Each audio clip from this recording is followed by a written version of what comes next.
বাইরে বিশ্ব মা দিবস পত্রিকার বাস্তব ঘটনা বলতেছি, বাস্তব। ওই যুবক তার নাম ঠিকানা দেয় নাই, শুধু নিজের জীবনের কাহিনীটা বলছে। যুবক কান্না করে করে বাড়িতে চলে আসলো, পড়ার টেবিলে বসলো, কিন্তু পড়ে না, চোখ দিয়া পানি ঝরে। মা আড়াল থেকে দেখে ফেলেছে সন্তানের মন বড় ভারী। এই সেই মা ডাক দিয়ে কয়, বাবা কি হয়েছে রে বাবা, মন খারাপ কেন? বাবা কি হয়েছে? ছেলে কয়, মা কিছু হয় নাই, কিছু হয় নাই। কয় না রে বাবা, কিছু তো হয়েছে। কারণ সন্তানের যদি কোনো ছোট বড় বিপদ হয়, সন্তান যদি কষ্ট পায়, সবার আগে টের পায় মা। আওয়াজ দিয়া বলেন ঠিক কিনা? বিদেশ বাড়িতে যদি সন্তানের বিপদ হয়, কেউ না জানলেও সবার আগে জানে মা। এটা রক্তের সম্পর্ক, রক্তের সম্পর্ক। মা কয়ে, বাবা কিছু একটা তো হয়েছে বল। ছেলে বলতেছে, মা ও মা, না বইলা তো হয় না মা, তোমাকে বলতে হয়। মা গো, আমার মেট্রিক পরীক্ষা দেওয়া হবে না। কেন রে বাজান? 1200 টাকা লাগবে গো মা। কেমন করে তুমি দিবা? এজন্য তোমাকে বলি নাই, তুমি কষ্ট পাবা। মাগো মাগো, যদ্দূর পড়ালেখা করেছি দেখি কোন রকম একটা ছোটখাটো কিছু কাজ পাই কিনা। মায় কইতেছে, বাবান টেনশন করবি না, পাশের রুমে যায় দেখো একটা মাটির ব্যাংক আছে, এই মাটির ব্যাংকটা যায় ভাঙ্গো, মনে হয় ব্যবস্থা হয়ে যাবে। আর ব্যবস্থা করবেন আমার আল্লাহ।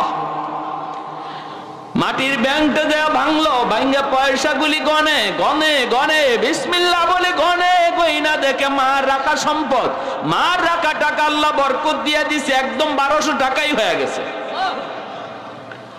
যা লাগবে তাই হয়ে গেছে, যা লাগবে তাই হয়ে গেছে। এইবার ছেলে কান্দে, মা গো, ও মা তুমি কেমনে টাকাগুলি জমাইছো গো মা? মা তুমি কেমনে জমাইছো একটু বলো। মা কই, বাবা যেই বাড়িতে কাম করি মাসে তো বেতন দেয়, কিছু টাকা দেয়, মাঝে মাঝে আমার 2টা ডিম দিত, একটা ডিম তোমারে দিতাম খাওয়ার জন্য, আর একটা ডিম মায়ের জন্য রাখতাম। ছেলে বলে, হ মা, আমি তো একটা খাইছি, আরেকটা তুমি খাইছো। মা চোখের পানি জড়ায় কই, বাবা আমার বাটের ডিম আমি কোনোদিন খাই নাই, এই ডিমগুলি আমি জমায় রাখছি।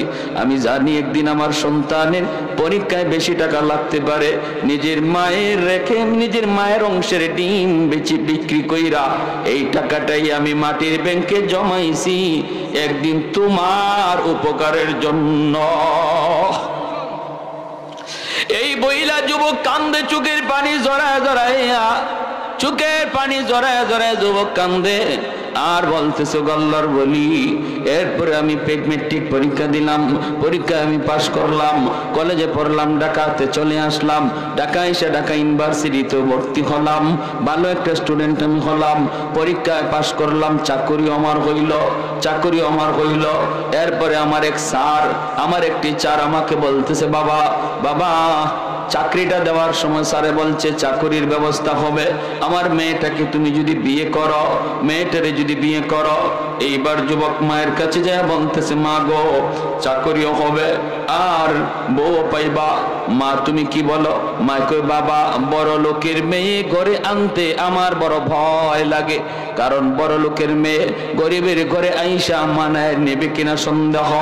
যুবক বলেন, না গো মা, না টেনশন করো না, টেনশন করো না, তার সাথে আমার কথা হয়েছে। মা গো মেয়েটা অনেক ভালো, তোমাকে মানবে।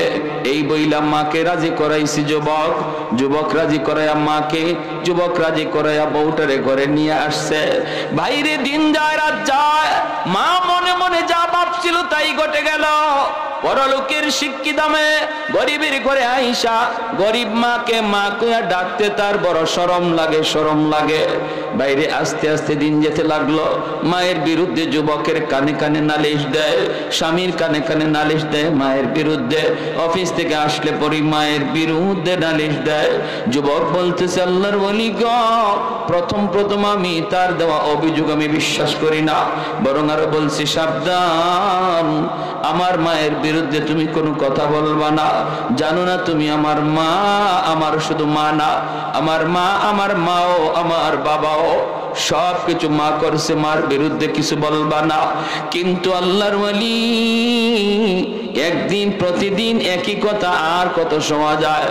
আমি তো মহব্বত করে বিয়ে করেছি, আমি তো তারে ভালোবেসে বিয়ে করেছি, এজন্য তার প্রতি দুর্বল। মার রুমে ঢুইকা একদিন মারে বকাবকি করলাম, ধমক দিলাম, মারে তুমি কেন ওর সাথে খালি বাজাবাজি করো? মায় কই বাবা বিশ্বাস কর আমি কোনো কথা কই না, আমি কোনো ঝগড়া করি না। মূলত তোর বউ আমাকে এখানে চায় না, তার কাছে ভালো লাগে না। খানা দিতে খানাটা আমারে দেয় কিন্তু মহব্বতের সাথে দেয় না। আমি চেহারা দেখে বুঝে ফেলি রে বাবা আমাকে দিল থেকে ভালোবাসে না। না রে মা না, তুমি মিথ্যা বলো, ঠিক বলে এই বইলা ধমক দিয়াইছে। মা সারা রাত চোখের পানি জড়ায় জড়ায় কান্দে, আল্লাহ আমার সন্তান আজকে তার স্ত্রীকে বিশ্বাস করলো, আমি মাকে বিশ্বাস করলো না। মা চোখের পানি জড়ায় জড়ায় কান্দে।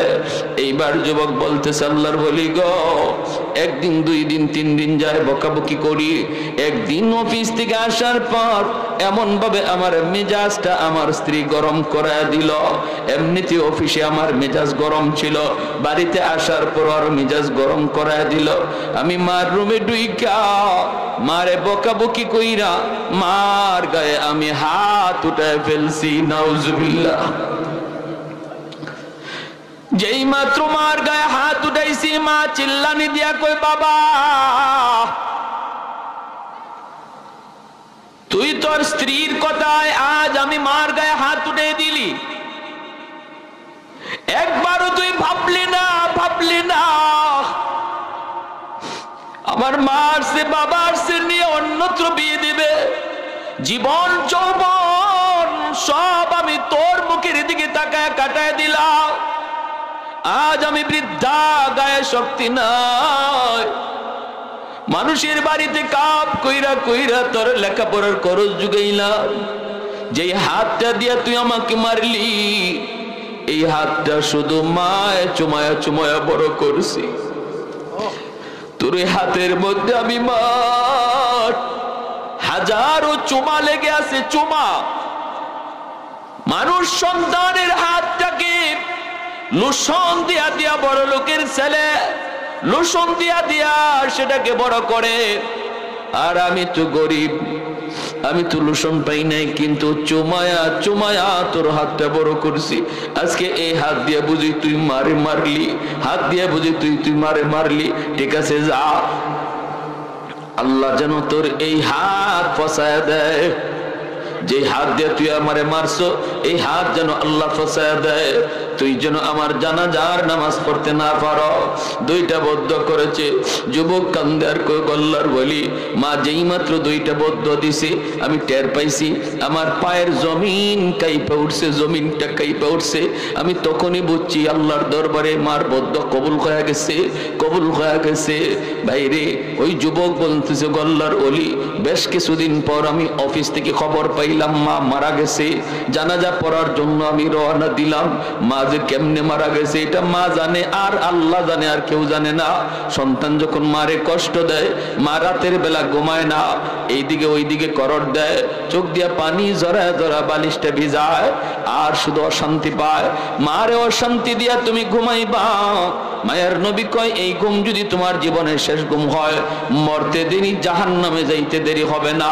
মান আসবাহা মুতিআন লিল্লাহি ফি ওয়ালিদাইহি আসবাহা লাহু বাবান মাফতুহান মিনাল জান্নাহ ফা ইন কানা ওয়াহিদান ফাওয়াহিদা ওয়া মান আসবাহা আসিয়ান লিল্লাহি ফি ওয়ালিদাইহি أصبح له بابان مفتوحان من النار فإن كان واحدا فواحدا قيل يا رسول الله وإن ظلما قال وإن ظلما وإن ظلما وإن ظلما নবী বলেন সন্তান মনে রেখো রাতের বেলা তুমি যদি বউ বাচ্চা নিয়ে ঘুমাও, এই অবস্থায় তোমার মা তোমার উপর খুশি, তোমার বাবা তোমার উপর খুশি, রাতের বেলা তোমার আব্বা তোমার উপর খুশি, মা তোমার উপর খুশি।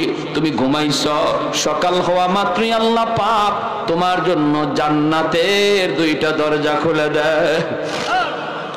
ওয়ামান আসবাহা আসিয়ান লিল্লাহি ফি ওয়ালিদাইহি, আর যদি রাতের বেলা তুমি ঘুমাও, মার কলিজায় ব্যথা দিয়া, বাবার কলিজায় ব্যথা দিয়া, খুশি করো নাই মারে, খুশি করো নাই মার কলিজায় আঘাত। দিনে তুমি এমন একটা কথা কইছো, এমন একটা আচরণ করছো, যে আচরণে মা কষ্ট পায় রাত্রে ঘুমাইতে গেছে, বাবা আছে বাবারে নিয়ে ঘুমাইতে গেছে, স্বামী স্ত্রী ঘুমায়, দুজন বৃদ্ধ। এই অবস্থায় একজন আরেকজনের সান্ত্বনা দেয়, মা কান্দে আর বাবা সান্ত্বনা দেয়, কান্দো না, আর আমাদের হায়াত আর কয়দিন আছে, আমরা তো একদিন দুনিয়া থেকে চলে যাব, এখন তো তাদের এই জীবন, একটু কষ্ট পাইছো মন থেকে বাদ দিয়ে দাও। এই বইলা স্বামী স্ত্রীরে সান্ত্বনা দেয়, স্ত্রী স্বামীরে সান্ত্বনা দেয়, রাতে ঘুমায়। আল্লাহর নবী কয়, রে যুবক, এই রাত যদি তোর মরণ হয়, তোর জীবনের নামাজ রোজা হজ যাকাত তাসবিহ তাহলিল যত ইবাদত আছে, কোন ইবাদতে জান্নাতে নিতে পারবে না।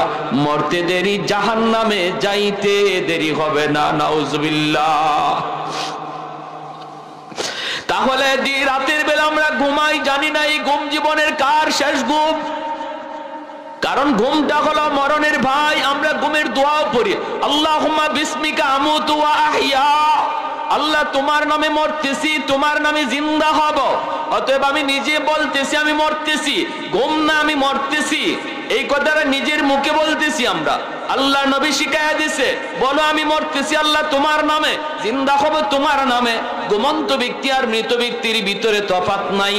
ঘুমন্ত ব্যক্তির রূহটাও দেহ থেকে চলে যায়, মুর্দার রূহটা দেহ থেকে চলে যায়। এই অবস্থায় ঘুমন্ত ব্যক্তির রূহটা আল্লাহর হুকুমে যদি আবার ফেরত আয়, তবে লোকটা ঘুম থেকে জাগে, নতুবা আর জাগে না, জীবনের শেষ ঘুম হয়ে যায়। অতএব ভাইরা বন্ধুরা করে শুনবা, যুবক মনে রাখো, ওই ঘুমের ঘরে যাওয়ার আগে তুমি খেয়াল রাখো, আজকের সারা দিনে কোনো আচরণে মারে কষ্ট দিছো কিনা, বাবারে কষ্ট দিছো কিনা। যদি কোনো আচরণে কষ্ট পায় তাকে আল্লাহর দোহাই, আল্লাহর দোহাই, মার কাছে যায় একটু বও, একটু খুশ গল্প করো, কথা কথায় বলো, আম্মা গো কষ্টটা পাইয়াম, কথাটা শুই না তুমি কষ্ট পাইছো, মা তুমি মাফ করে দিও, আব্বা তুমি আমার কথায় কষ্ট পাইছো, এখন ঘুমাইতে যাই, আব্বা তুমি মাফ করে দিও, মাফ করে দিও। এই কথা বইলে যদি তুমি তাদেরকে একটু খুশি কইরা ঘুমাও, তারারে যদি মন থেকে খুশি করায় নিতে পারো, যুবক কেউ জানে না এই ঘুম তোমার জীবনের শেষ ঘুম কিনা।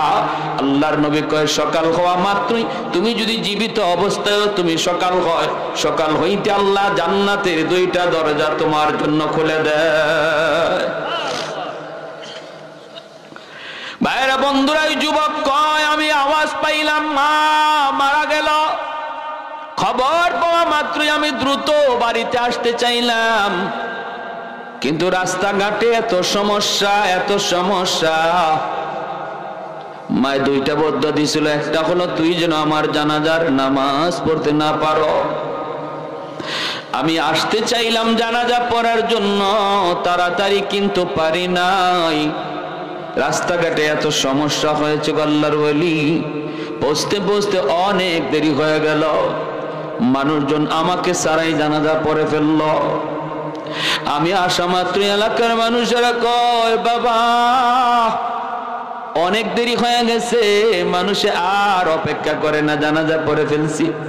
যুবক কান্দেন, কই বাবা তোমাদের কোনো দোষ নাই, কারণ আমার অফিস থেকে এখানে পৌঁছতে অন্যদিন এত দেরি হয় না, আজকে যত দেরি হয়েছে। আর কেন দেরি হয়েছে আমি বুঝে ফেলেছি, মূলত এটা আমার তকদিরের লেখা। মার একটা বদ্ধ কবুল হয়ে গেছে, একটা বদ্ধ কবুল হয়ে গেছে। এই বইলা যুবক কাঁদতেছে কাঁদতেছে।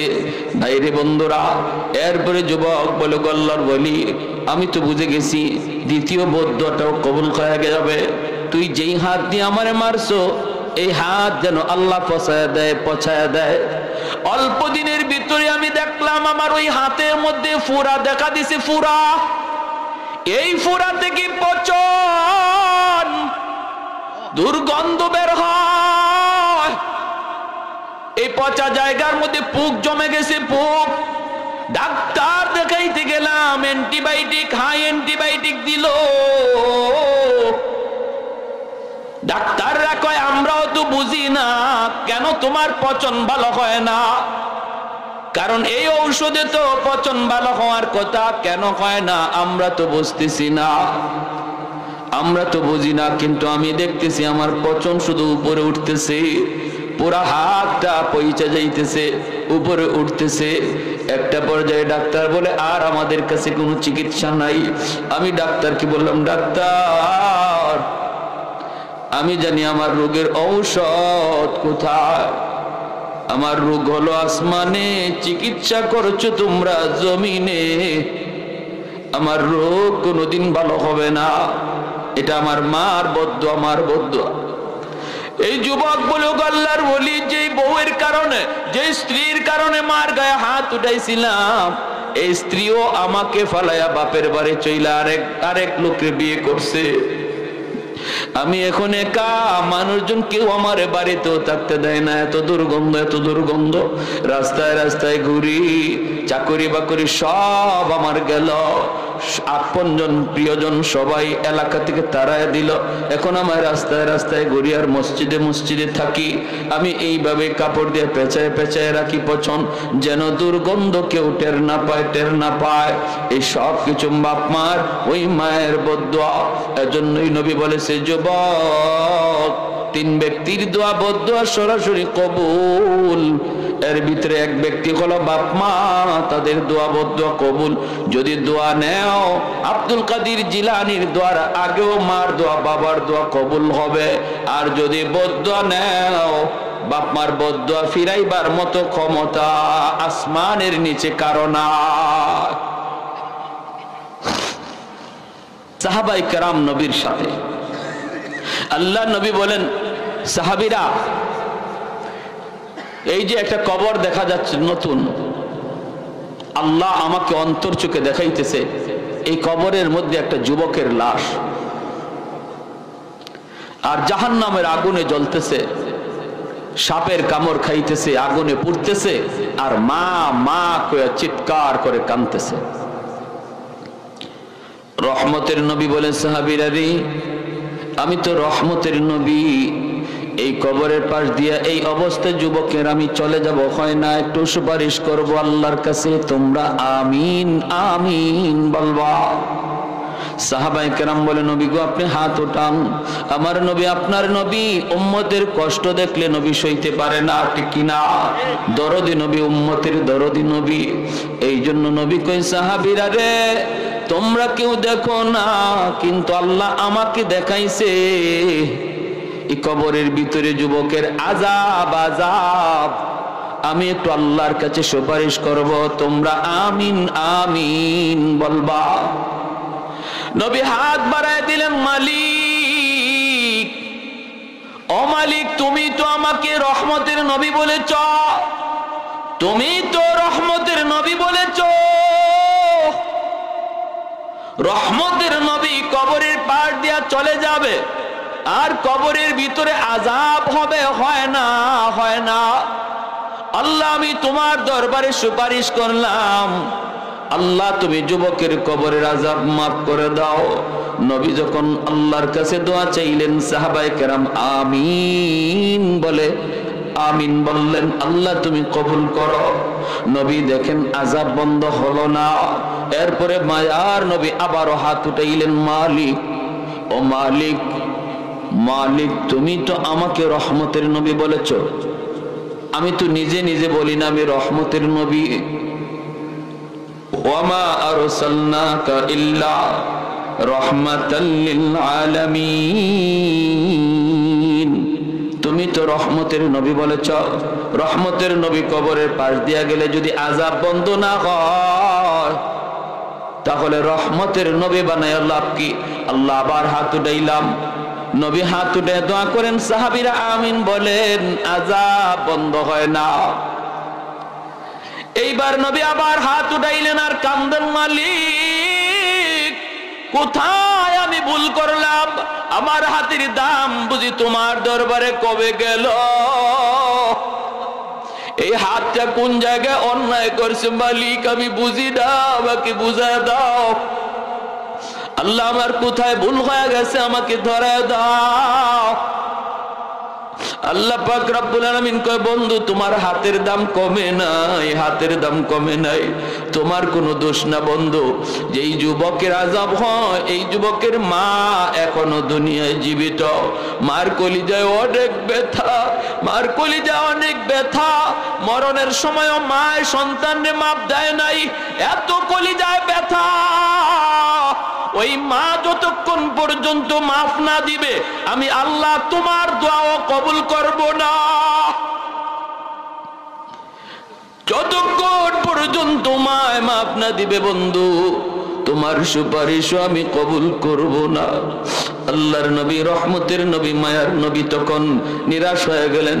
নবী এবার বুঝতেছেন বাপ্পার কলিজায় যদি ব্যথা থাকে, ফিরেও যদি আমার জন্য দোয়া করে, পেশাব যদি দোয়া করে দোয়া কবুল হবে না। কেমনে পেশাব? শুধু বর্তমানে পেশাব না, আব্দুল কাদের জিলানী, মঈনুদ্দিন চিশতি, কুতুবউদ্দিন কাকির মতো বড় বড় ওলি আল্লাহ যদি দোয়া করে দোয়া কবুল হবে না। যদি বাপ্পার কলিজায় ব্যথা থাকে, কেন হবে না? কারণ রহমতের নবীর দোয়া কবুল হইছে না, আমার নবীর সুপারিশটাই কবুল হইছে না। অতএব আমার পেশাব তো নবীর থেকে বড় না, নবীর সুপারিশটাই যেখানে কবুল হয় না, মার কলিজায়, বাবার কলিজায় যদি ব্যথা থাকে, নবী, রহমতের নবী সাহাবায়ে কেরামকে বলেন সাহাবীরা রে, গন্ডগোল তো অন্য জায়গায়, তাড়াতাড়ি করে তার মারে খবর দাও, আমি নবীর সালাম যায় পৌঁছাও। সাহাবায়ে কেরাম যায় তার মাকে সালাম জানাইলেন। মা নবীর কাছে আসলেন, বৃদ্ধা মহিলা। আল্লাহ নবী সালাম জানায় বলতেছেন মা গো, কবর খানা চিনুনি? মহিলায় কই নবী গো চিনি, এটা তো আমার সন্তানের কবর, আজ থেকে 1 সপ্তাহ আগে মারা গেছে। আল্লাহর নবী বলতেছেন মা, এই ছেলে বুঝি তোমারে দুনিয়াতে খুব কষ্ট দিছে, তোমারে অনেক যন্ত্রণা দিছে, তোমার অমান্য অবাধ্য হয়ে চলছে। অনেক সন্তান সমাজে বাপ মারে ঠিক মতো খানা দেয় না, বাপ মার খাওয়ানোর খোঁজ খবর নেয় না, নিজের শহরে থাকে, গ্রামে বৃদ্ধা বাপ মার কোনো খবর নেই, বউ বাচ্চা নিয়ে শহরে বাসা নিয়ে থাকে, মার কলিজায় খাকা করে, হায় রে আমার সন্তানটারে যদি এক নজর দেখতাম। বাপ মা সন্তানের কাছ থেকে পয়সা করিও চায় না, চায় শুধু মন দিয়া, মুখটা দিয়া মারে আম্মা কয়ে ডাকবো, আর বাবার আব্বা কয়ে ডাকবো, আর বাপ মারে খোঁজ খবর নিব। সাধ্য মতো অনেক গরিব পোলাপান নিজে চলতে পারে না, তারপরও বাপ মারে খুশি রাখতে পারে, বেশি বেশি আম্মা আব্বা কয়ে ডাক দিয়া। আবার কোটি কোটি টাকার পোলা, সেও বাপ মার দিল খুশ করতে পারে না, কারণ মারে এত বেশি খবর নেয় না, বাপ মারে এত বেশি আম্মা আব্বা কয়ে ডাকে না। ঠিক কিনা জোরে কয়? ভাইরা আমার, আল্লাহ নবী কই সাহাবীরা যাও। মহিলা আসা মাত্রই নবী বলে মা কবরখানা চিনুনি? মহিলায় কই নবী গো আমার সন্তানের তোমারে বুঝি ভীষণ কষ্ট দিছে। মহিলা চোখের পানিটা নিচের দিকে ফেলাইয়া দিছে, কথা কয় না, কাঁপতেছে, টুটটা কাঁপতেছে মহিলা। নবী কই মা গো, এজন্য তোমার ছেলে কবরে আযাব হইতেছে, আযাব, ভীষণ আযাব হইতেছে, সাপের কামড়, আগুনে পড়তেছে। আর মা মা কয়ে চিৎকার করে কাঁদতেছে। আল্লাহ আমাকে অন্তর চোখে দেখায়া দিছে, মা গো আমি তোমার সন্তানের জন্য 1 বার নয় 3 বার সুপারিশ করেছি, কিন্তু আল্লাহ আমার সুপারিশ ফিরাইয়া দিছে। সাফ সাফ আল্লাহ জানায় দিছে, তুমি যদি তারে মাফ না করো আল্লাহ তারে মাফ দিবে না। মাগো আমি নবী তোমার কাছে সুপারিশ করি, দয়া করে ছেলেটারে মাফ করে দাও, তুমি মাফ না দিলে আযাব বন্ধ হবে না। মহিলা মাথা নিচের দিকে দেওয়া, জবাব দেয় না, কথা কয় না, আল্লাহ নবীর কোনো জবাব দেয় না। এইবার মহিলা মাথাটা উপরে উঠাইছে, চোখ থেকে পানি ঝরতেছে, আর বলতেছে নবী গো আমি এরে মাফ করবো না, আমি মাফ করবো না, মাফ করবো না। কারণ নবী গো আমার পিঠে এখনো মাইরের দাগ আছে, আমার পিঠে তার এখনো মাইরের দাগ, মাইরের দাগ, এখনো আঘাতের দাগ। যদি দেখতে চান নবী গো আমি দেখাইতে পারবো। এই মহিলা হাউমাউ করে কান্না শুরু করলো। আল্লাহ নবীর চোখ থেকে দর দর করে পানি পড়ে, নবী কান্দেন আর বলেন হায় রে সন্তান, হায় রে সন্তান। সন্তান বুঝি এমন হয় যেই সন্তানকে এত আদর কইরা, এত মায়া কইরা লালন পালন করলো মা, সারাটা রাত বুকের উপর রাইখা ঘুমাইল, ভিজা বিছানায় নিজে শুইল, সন্তানদের বুকে রাখল। এই মার গায়ে বুঝি সন্তান হাত উঠে দিল, মায়ার নবীও কান্দেন। এইবার নবী বুঝতেছেন মহিলার দিল শক্ত হয়ে গেছে, দিল নরম করা যাবে না। নবী এবার চিন্তায় পড়ে গেলেন, তাহলে কিভাবে আযাব বন্ধ করা যায়? আমি তো এই অবস্থায় যাইতে পারি না, আমি তো পারি না, কারণ সে তো আমার উম্মত। হাসরের মাঠে যদি কই নবী গো আপনি আমার এই অবস্থা দেখে কেমনে চলে গেলেন গো নবী? আল্লাহ নবী রহমতের নবী কয় মালিক, কবরের আযাবটা আমারে যেভাবে তুমি দেখাইতেছো তার মারেও দেখায় দাও। কারণ আমি নবী জানি, মা যদি নিজের চোখে সন্তানের বিপদ দেখে আযাব দেখে তাহলে দিল নরম হয়ে যাবে। কারণ সন্তানের বিপদ বাপ মা সইতে পারে না, সন্তানের কষ্ট বাপ মা সইতে পারে না। যতই সন্তানের উপরে বিরক্ত হোক, সন্তান যদি বিপদে পড়ে সবার আগে বাপ মা দেয়, সবার আগে বাপ মা দেয় দাঁড়ায়। আল্লাহর নবীকে আল্লাহ আযাবের দৃশ্যটা মার চোখে দেখায় দাও। রব্বুল আলামিন কয় বন্ধু তোমার এই সুপারিশ আমি আল্লাহ কবুল করলাম। সাথে সাথে কবরের আযাবের দৃশ্য নবীও দেখেন, মহিলাও দেখে। চোখের খামন থেকে কুদরতি পর্দা আল্লাহ সরায়া দিলেন। মা যেই মাত্র দেখে ছেলে মা মা কয়ে চিৎকার করে ডাকে, সাথে সাথে মার দিল নরম হয়ে গেছে। আযাবের দৃশ্য আর মা মা ডাক শোনা মাত্রই মার দিল নরম হয়ে গেল। মা ডাক দিয়া কয় নবী গো, ওগো নবী আমি ভাবতে পারি না, আমি বুঝি নাই আমার ছেলে এত কষ্টে। ওগো নবী আমার মনে যত কষ্ট ছিল, যন্ত্রণা ছিল, সব আমি ভুলে গেলাম। আমি আমার সন্তানকে মাফ করে দিছি। মায়ার নবীর কাছে মা এই কথা বলতে দেরি, আযাব বন্ধ হতে দেরি হয় না। এজন্য ভাইরে বলতেছিলাম একটু ভালো করে ইয়াদ করো যুবক, যাদের ঘরে মা আছে বাবা আছে, সাবধান, এখনো সময় আছে, কদর করো, এখনো সময় আছে, কদর করো। বাপ মারে খুশি করে কিন্তু আল্লাহ পাওয়া যায়, বাপ মারে খুশি করে আল্লাহকে পাওয়া যায়। বাপ মারে নারাজ কইরা কোনোদিন আল্লাহকে পাওয়া যায় না। আর যদি বাপ মারে রাজি কইরা আল্লাহরে পাও, দুনিয়াতে নগদ পুরস্কার 1 নাম্বার। আল্লাহ পাক তাফসীরে কিতাবে লিখেন 1 নাম্বার ফায়দা হলো বাপ মার দোয়া যদি থাকে, বাপ মা যদি সন্তানের উপর খুশি থাকে, 1 নাম্বারে আল্লাহ এই সন্তানের দুনিয়াতে হায়াত আল্লাহ বাড়ায় দেয়। যে সমস্ত সন্তান বাপ মার মামলায় আল্লাহর আদালতে ধরা খাবে, বাঁচার কোনো উপায় নেই। তার জীবনের হজ, তার জীবনের রোজা, তার জীবনের যাকাত, তার জীবনের নামাজ, সমস্ত ইবাদত লইয়া তার জান্নাতে যাওয়ার কথা। কিন্তু যদি মা বাবার মামলা থাকে, এই সন্তান নামাজ রোজা লইয়াও জান্নাতে যেতে পারবে না, যতক্ষণ পর্যন্ত তার বাপ মা তারে মাফ না দিবে। আর হাসরের মাঠে মা সন্তানকে চিনবে না, একটুও দরদ দেখাবে না, বাবা সন্তানের প্রতি বিন্দু পরিমাণ দরদ দেখাবে না। দরদ হাসরের মাঠে নাই। হাসরের মাঠে কি নাই? কোনো দরদ নাই। সবার একটা কথাই, চিনি না, চিনি না। সন্তান যায় যদি কয় আম্মা আমারে মাফ করো, মা কইব তুই কের সন্তান আমার, চিনি না, সর। বাবার কাছে যাই কইব আব্বা ভুল করে ফেলেছি, আব্বা মাফ করে দাও, তোমার মামলায় আমি ধরা। বাবা কইব তুই কেডা, তোরে চিনি না, সর। ইয়াউমা ইয়াফিরুল মারউ মিন আখিহি ওয়া উম্মিহি ওয়া আবিহি ওয়া সাহিবাতিহি ওয়া বানিহি লিকুল্লি ইমরিইম মিনহুম ইয়াউমাইযিন শাআনুন ইউগনি। আল্লাহ নিজে বলেন সবগুলি মানুষ একে অপর থেকে ভাগতে থাকবে।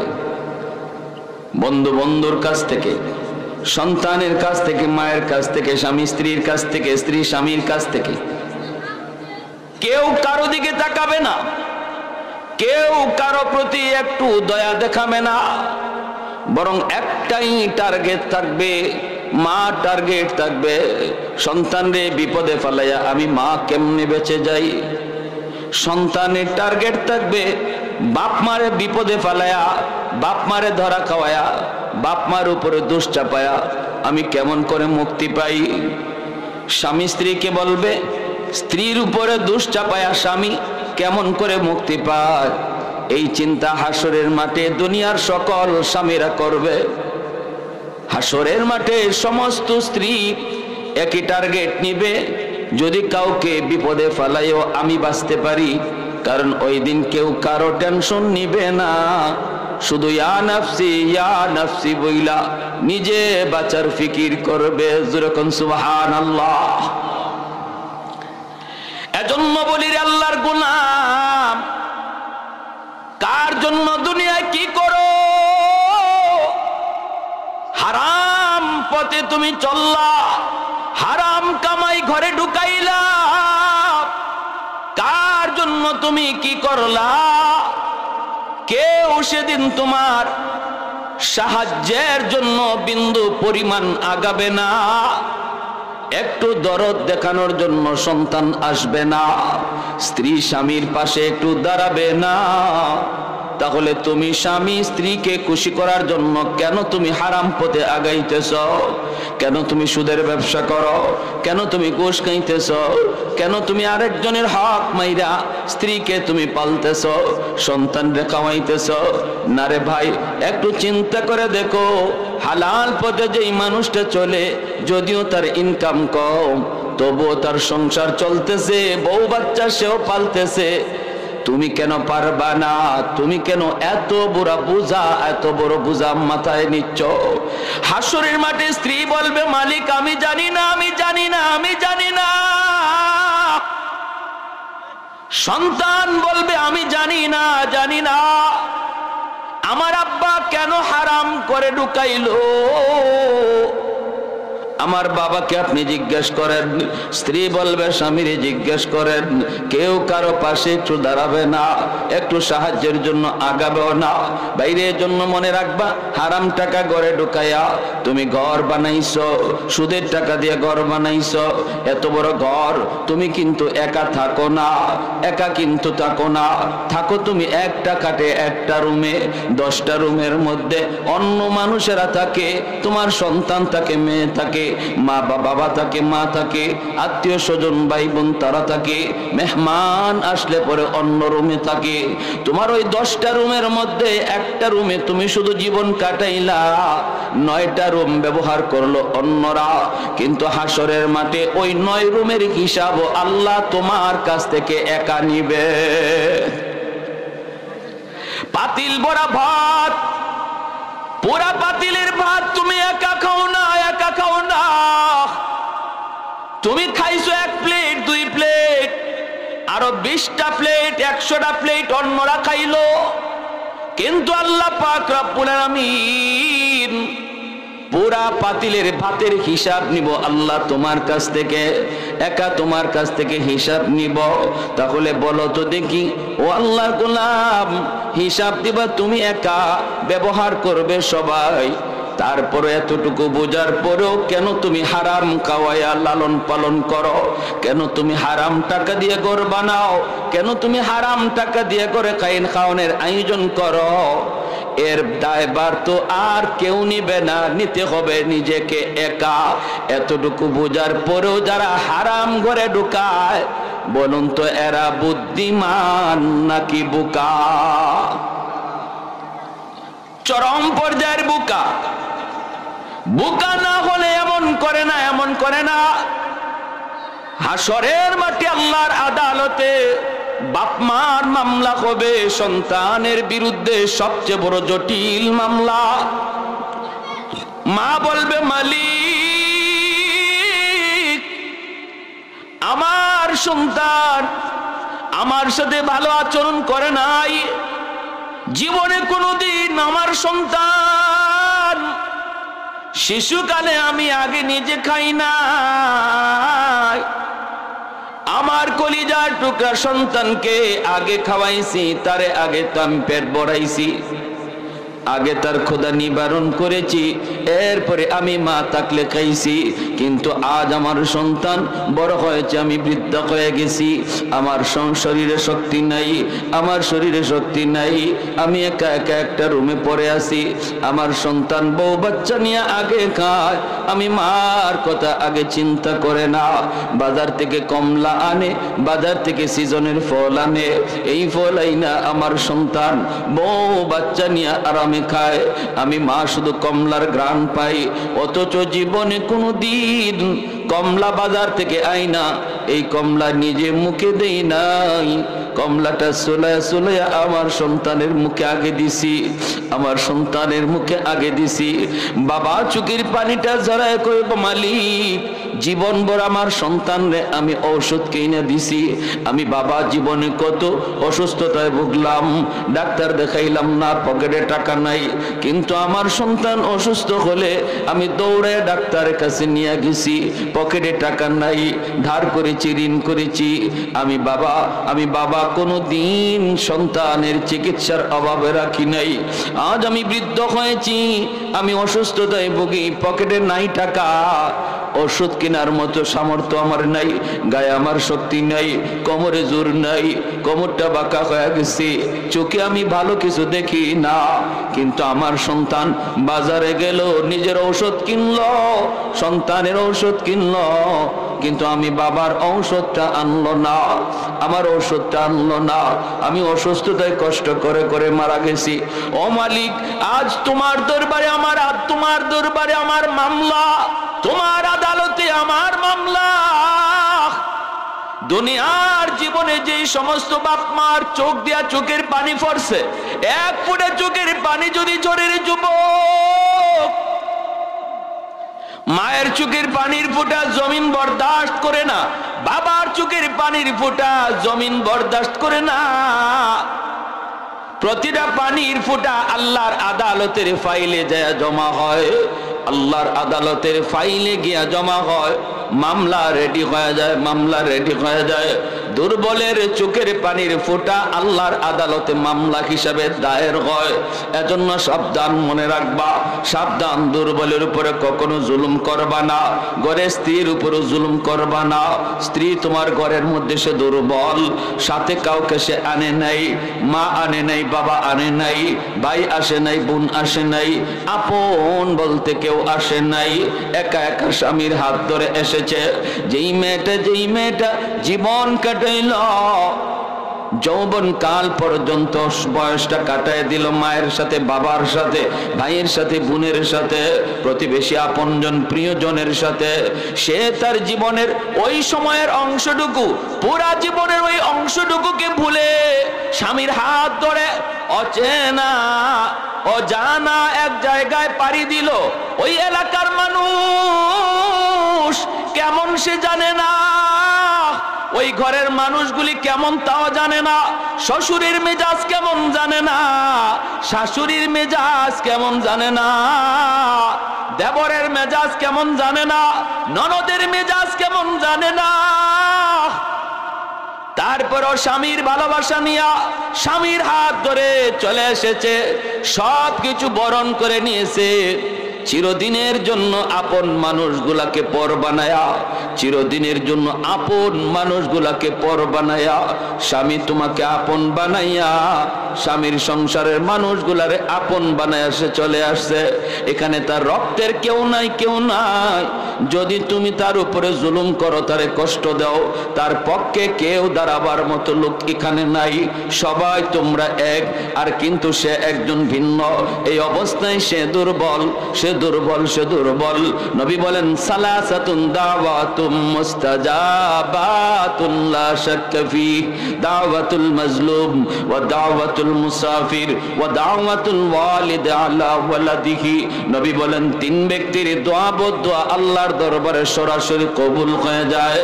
এক হলো মজলুমের দোয়া বদদোয়া, আরেক হলো মুসাফিরের দোয়া বদদোয়া, আরেক হলো বাপ মার দোয়া বদদোয়া। এই তিন ব্যক্তির দোয়া বদদোয়া আল্লাহর দরবারে সরাসরি কবুল হয়ে যায়, কবুল।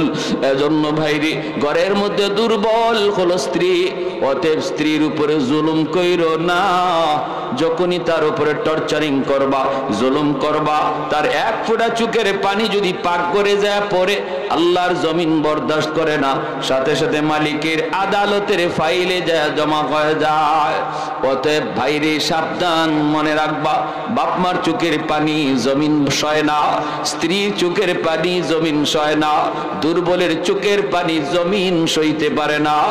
সাবধান, নবী বলে দুর্বলের আহ তোমরা মুখ দিয়া বের করাও না। এ মনে রাই যুবক,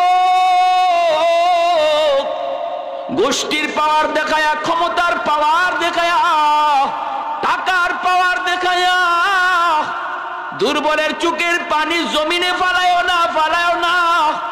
মুখ থেকে আহ শব্দ বের করায়ও না, কারণ এই আহ মুখ থেকে বের হইতে দেরি, আল্লাহর আদালতে জমা হইতে দেরি হয় না। কারণ যার পক্ষে কেউ থাকে না তার পক্ষে দাঁড়ায় কে? আর একটু জোরে আওয়াজ দিয়া বললে কোন হইব? যার কেউ নাই তার কে আছে? দুর্বলের পক্ষে কে?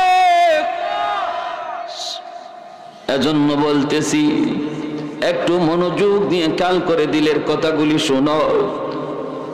এ আল্লাহর গোলাম, বাপ মার চোখের পানি আল্লাহ পাক রব্বুল আলামিন বলে, ওয়া বিল ওয়ালিদাইনি ইহসানা ইম্মা ইয়াবলুগান্না ইনদাকাল কিবারা আহাদুহুমা আও কিলাহুমা ফালা তাকুল লাহুমা উফ ওয়ালা তানহারহুমা ওয়া কুল লাহুমা কাওলান কারীমা ওয়াখফিদ লাহুমা জানাহাদ দুল্লি মিনার রাহমাহ وَقُلْ رَبِّ ارْحَمْهُمَا كَمَا رَبَّيَانِي صَغِيرًا। আল্লাহ পাক বলে, সর্ববয়সে বাপ মার সাথে ভালো আচরণ করবা। বিশেষ করে আমি আল্লাহ বলি, যেই বয়সটাতে বাপ মা বৃদ্ধ হয়ে যায়, গায়ে তার শক্তি নাই, টাকা কামাই করার তার কোনো ক্ষমতা নাই, তোমার মুখের দিকে তাকায় রইছে, আমার সন্তান বাজারে যাবে, আমার জন্য শীতের কাপড় নিয়ে আসবে, সন্তান বাজারে যাবে, আমার জন্য ঔষধ নিয়ে আসবে, তোমার মুখের দিকে তাকানো। ও সন্তান, একটু ভাইবা দেখো, এককালে তুমিও কিন্তু এমন ছিলা, শিশুকালে তুমিও টাকা জোগাড় করো নাই, তোমারও জোগাড় করার ক্ষমতা ছিল না, তোমার শীতের কাপড় লাগবে, চাইছো বাবার কাছে, তোমার ঔষধ লাগবে, চাইছো তুমি বাবার কাছে, চাওয়াও লাগে নাই, চাওয়াও লাগে নাই, শীত আসতেছে, শীত আসতেছে, বাবা তোমার জন্য শীতের কাপড় কিনে আনছে, অসুস্থ হইছো, আব্বা ওষুধ আনো বলা লাগে নাই, বাবা তোমার জন্য ঔষধ কিনে আনছে, ঔষধ কিনে আনছে। আল্লাহ পাক কয়, রে দুনিয়ার বান্দা বান্দির দল, কেন আমি আল্লাহ আমার হকের পরপরই তোমাদের বাপ মার হকের কথা বললাম? জানুনি, জানুনি, জানুনি, সাবধান, সাবধান। বৃদ্ধ বয়সে বাপ মার দিকে আলাদা নজর রাখো, আলাদা নজর। কারণ এই বয়সটা আর তোমার শিশুকালের বয়স সমান।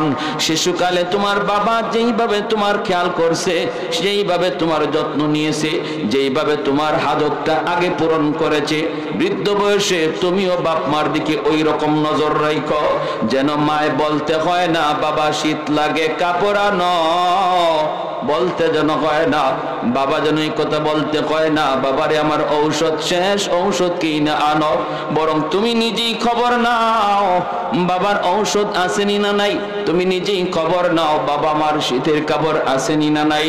যেইভাবে শিশুকালে তোমারটা বাবা আগে আনছে, বৃদ্ধ বয়সে তুমিও বাপ মারটা আগে পূরণ করো। আল্লাহ বলেন, ওয়ালা তাকুল লাহুমা উফ, সাবধান, এমন কোন আচরণ, এমন কোন কথা কইও না যেই কথায় মার মুখ দিয়া উফ শব্দ বের হয়, বাবার মুখ দিয়া উফ শব্দ বের হয়, এমন কোন আচরণ তুমি কইরো না রে আল্লাহর গোলাম। এমন কোন কথা কইও না, শক্ত কোন কথা কইও না। তোমার খালি ঔষধ লাগে, তোমার খালি কাপড় লাগে, আমার ইনকাম কই, আমার টাকা কই, এমন কথা বইলা বাপ মার কলিজায় ব্যথা দিও না। বাবার পকেটে টাকা না থাকলেও তোমার জন্য ধার করে আনছে, অতএব সাবধান, না পকেটে টাকা না থাকলেও বাপ মার আবদার সই না, চোখ রাঙ্গায়ও না, ধমক দিও না, গালমন্দ করো না, তাদের মুখটারে বেজার করায়ও না, বেজার করায়ও না।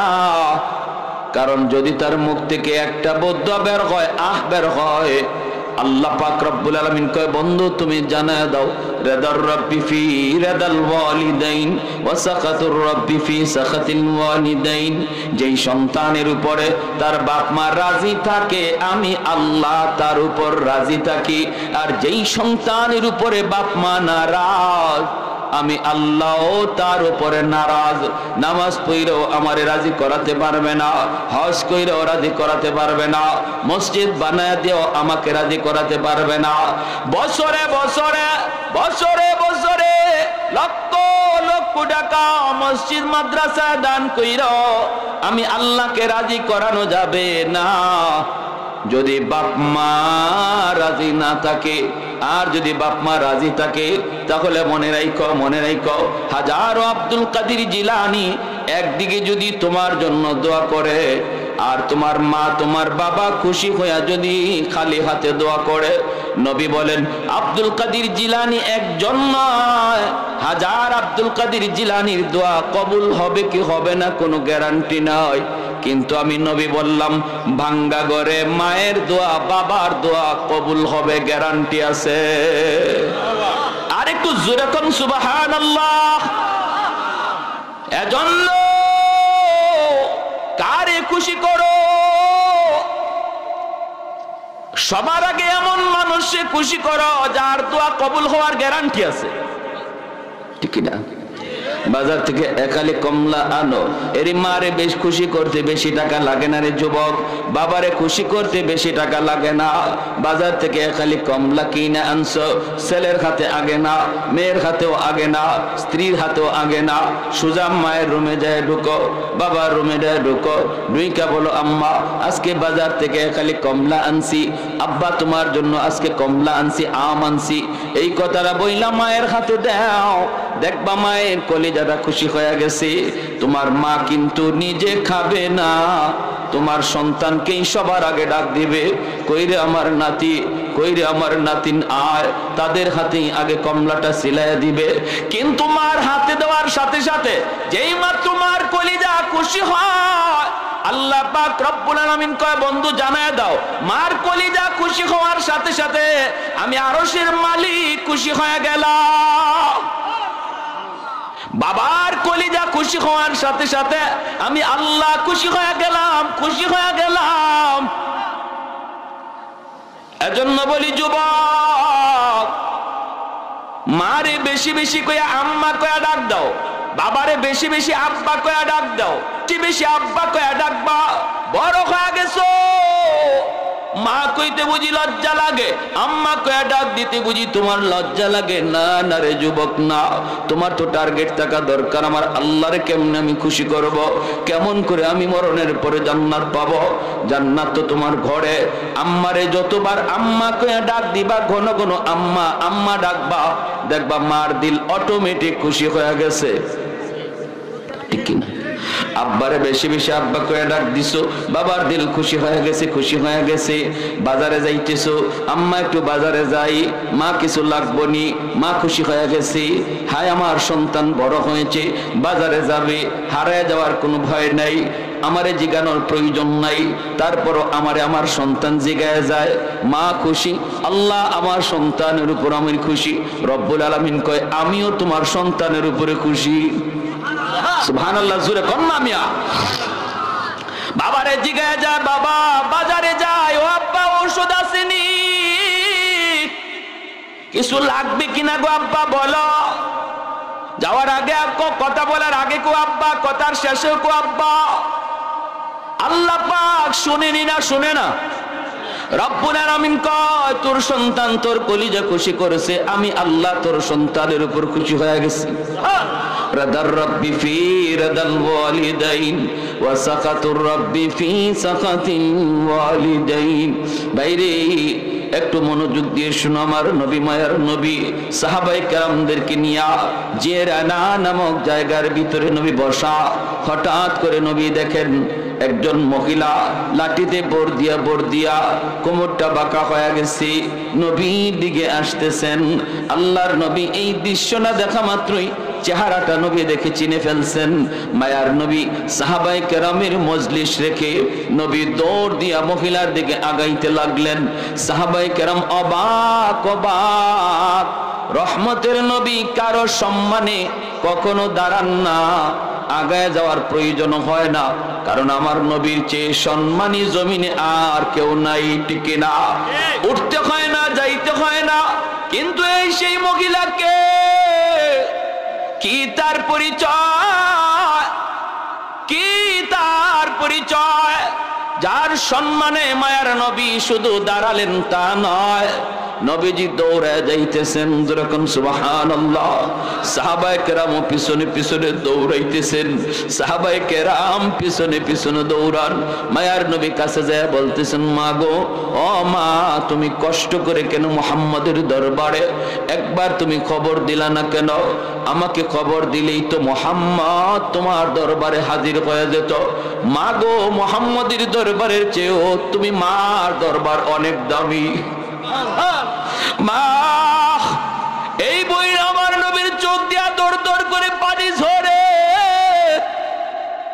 নিজের নবুয়তি চাদর মাটিতে বিছায় দিলেন। নবুয়তি চাদর মাটিতে বিছায় নবী বলেন, মা, জুতা খুলবা না, জুতা খুলবা না গো মা, তোমার জুতা সহ নবীর নবুয়তি চাদরে বসো, তোমার জুতার পায়ের ধুলিতে নবীর নবুয়তি চাদর ধন্য হবে। আল্লাহ নবীর এই দৃশ্য দেখা মাত্র সাহাবায়ে কেরাম অবাক। কে সেই মহিলা, কি তার পরিচয়? আমার নবীর মা তো নাই, মা তো মারা গেছেন। নবীর মা তো সেই শিশুকালেই মারা গেলেন। নবীর মায়ের নাম ছিল আমেনা। তাহলে এই মহিলাকে কি তার পরিচয়? আল্লাহর নবী তার নবুয়তি চাদরে বসায় দিয়েছেন জুতা সহ। এইবার নবীজি বলতেছেন, সাহাবীরা রে, তোমরা তো জানো তোমাদের নবী এতিম, জন্মের আগেই নবী বাবা হারাইছে, শিশুকালে নবী মা হারাইছে। তারপরে জানো নবীকে একজন মহিলা দুধ খাওয়াইছে, নবীর দুধ মার নাম তোমরা জানোনি। সাহাবীরা কয়, নবী গো, দুধ মার নাম হালিমা সাদিয়া।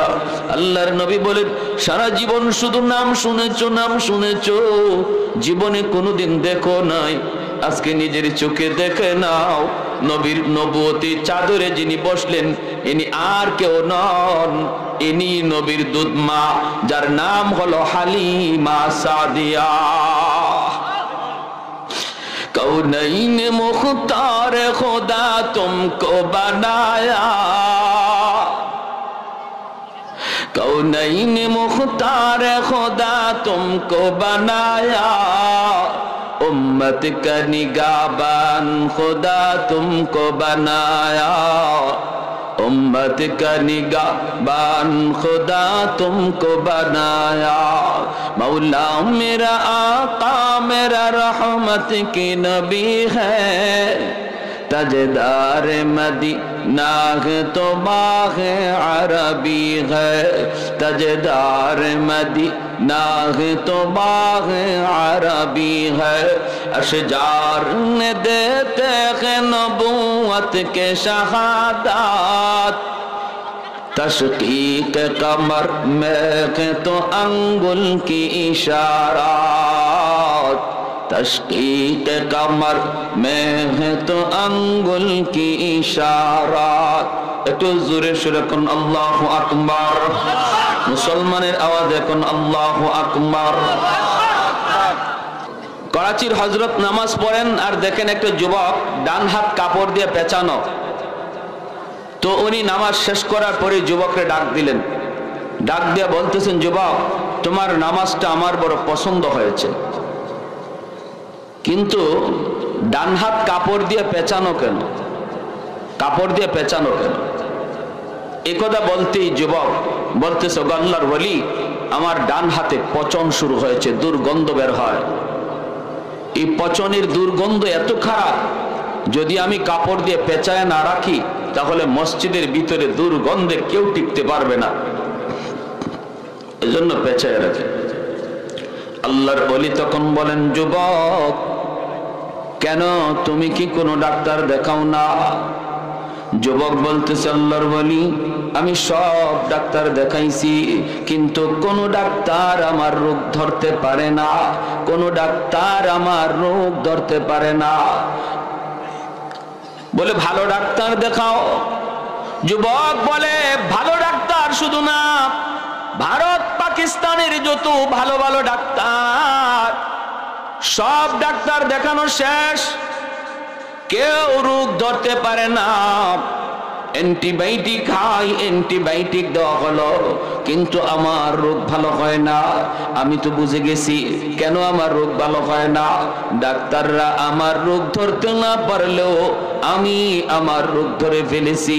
এই বইলেই যুবক হাউমাউ করে কাঁদতে লাগলো, চোখের পানি মুছতেছে, কথা যেন আর বলতেই পারে না, জবানে তার কথা আটকে যাচ্ছে।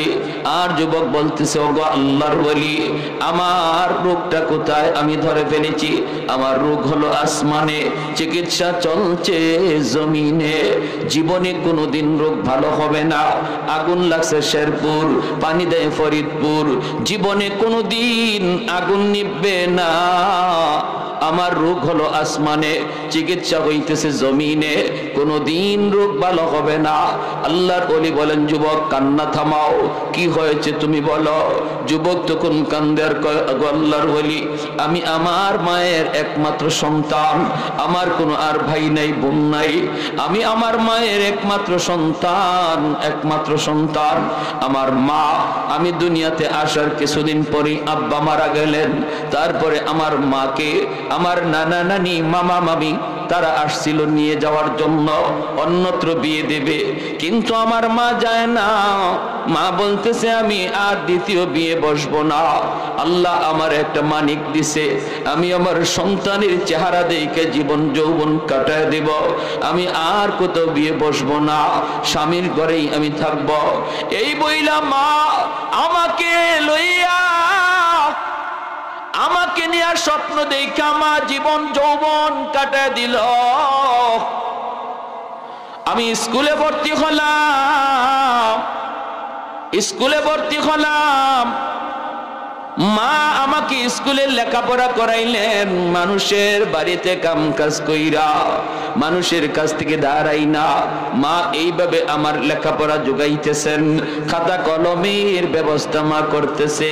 হাই স্কুলেও গেলাম, সেখানেও মা আমাকে মানুষের বাড়িতেই কাম কইরা, আত্মীয় স্বজনের কাছ থেকে মাঝে মাঝে দাঁড়াই না, এইভাবে মা আমার লেখাপড়ার খরচ যোগাইতেছেন, মা লেখাপড়ার খরচ যোগাইতেছেন। ভাইরা বন্ধুরা, একবার ওই যুবক বলতেছে, আমার একটা ঘটনা মনে পড়ে গেল। আল্লাহর ওলি মেট্রিক পরীক্ষা যখন দিব, আমি গেছি মেট্রিক পরীক্ষা দেব, ফর্ম ফিল আপ করার জন্য, স্যার বলতেছে 1200 টাকা লাগবে। আমি তখনই কেঁদে ফেললাম আর বললাম, স্যার আমার মনে হয় আর মেট্রিক পরীক্ষা দেওয়া হবে না, আর মেট্রিক পরীক্ষা দেওয়া হবে না। কেন বাবা কেন? কই না, আমার মা মানুষের কাছ থেকে ধারাই না, মানুষের বাড়িতে কাম কইরা কইরা আমার কোন রকম পড়ালেখার খরচটা মা যোগাইতেছে। স্যার 1200 টাকা আমাকে আমি বলতে পারবো না, বলতে পারবো না, আমি জানি মা পারবে না, কষ্ট পাবে, অতএব আমার বুঝি আর পড়ালেখা হলো না। বাইরে বিশ্ব মা দিবস পত্রিকার বাস্তব ঘটনা বলতেছি, বাস্তব। ওই যুবক তার নাম ঠিকানা দেয় নাই, শুধু নিজের জীবনের কাহিনীটা বলছে। যুবক কান্না করে করে বাড়িতে চলে আসলো, পড়ার টেবিলে বসলো, কিন্তু পড়ে না, চোখ দিয়া পানি ঝরে। মা আড়াল থেকে দেখে ফেলেছে সন্তানের মন বড় ভারী। এই সেই মা ডাক দিয়ে কয়, বাবা কি হয়েছে রে বাবা, মন খারাপ কেন? বাবা কি হয়েছে? ছেলে কয়, মা কিছু হয় নাই, কিছু হয় নাই। কয় না রে বাবা, কিছু তো হয়েছে, কারণ সন্তানের যদি কোনো ছোট বড় বিপদ হয়, সন্তান যদি কষ্ট পায়, সবার আগে টের পায় মা।